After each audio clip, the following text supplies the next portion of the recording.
അമിത്ഷായുടെ മുഖം രക്ഷിക്കേണ്ട ഈ ജോലിക്ക് പ്രതിപക്ഷം കൂട്ടുനിൽക്കില്ല. അമിത്ഷാ പറയണം ആരാണ് പെല്ലറ്റ് ഗൺ ഉത്തരവ് പുറപ്പെടുവിച്ചത്, ആരാണ് അട്രോസിറ്റീസ് നടത്താൻ പോലീസിന് അനുമതി കൊടുത്തത്, AK-47 ഉപയോഗിച്ച് വിദ്യാർത്ഥികളെ വേട്ട നടത്താൻ സാഹചര്യം ഉണ്ടാക്കിയത് ആരാണ്?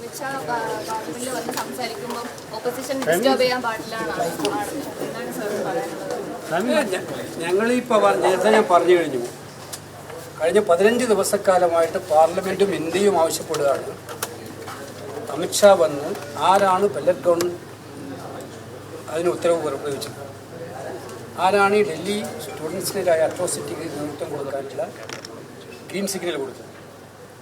ഈ 2 കാര്യത്തിന് ഉത്തരം പറയണം. അതോടൊപ്പം ചന്ദാ ചോരിയിൽ ഡിസ്കഷൻ ഉണ്ടാവണം. രാജ്യത്തെ ജനങ്ങളുടെ മുഴുവൻ പ്രശ്നമാണത്. അയോധ്യയിലെ സംഭാവന കൊള്ളാന്ന് പറഞ്ഞാൽ അയോധ്യയിലെ സംഭാവന കൊള്ള മാത്രമല്ല, ഓരോ വീടുകളിൽ നിന്നും സംഭാവനയായിട്ട് അയോധ്യയിൽ എത്തിയിട്ടുണ്ട്. അപ്പോൾ ഓരോ വീടുകളിലെയും കൊള്ള കൂടിയാണത്. അതിനെക്കുറിച്ച് ചർച്ച ചെയ്യണമെന്ന് നമ്മൾ പറഞ്ഞിട്ടുണ്ട്. പിന്നെ പ്രൈം മിനിസ്റ്റർ മാപ്പ് പറയുന്നതാണ്.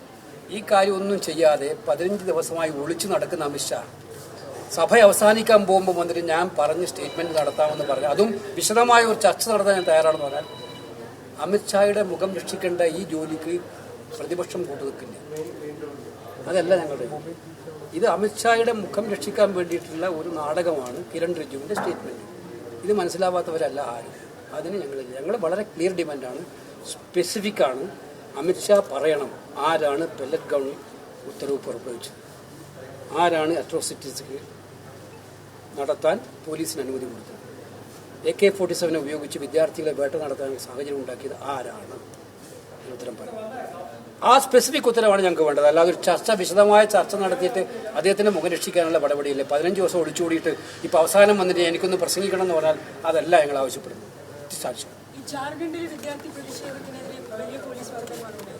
അല്ല, അതിനകത്ത് പ്രതിപക്ഷ നേതാവ് തന്നെ പറഞ്ഞു കഴിഞ്ഞാൽ എവിടെ വിദ്യാർത്ഥികൾ ന്യായമായ സമരം നടത്തുമ്പോഴും അവരോട് ചർച്ച നടത്തി പരിഗണിക്കുന്നവരും ബലം പ്രയോഗിച്ച് നേരിടുന്നതിനോട് ഞങ്ങൾക്ക് യോജിപ്പില്ല.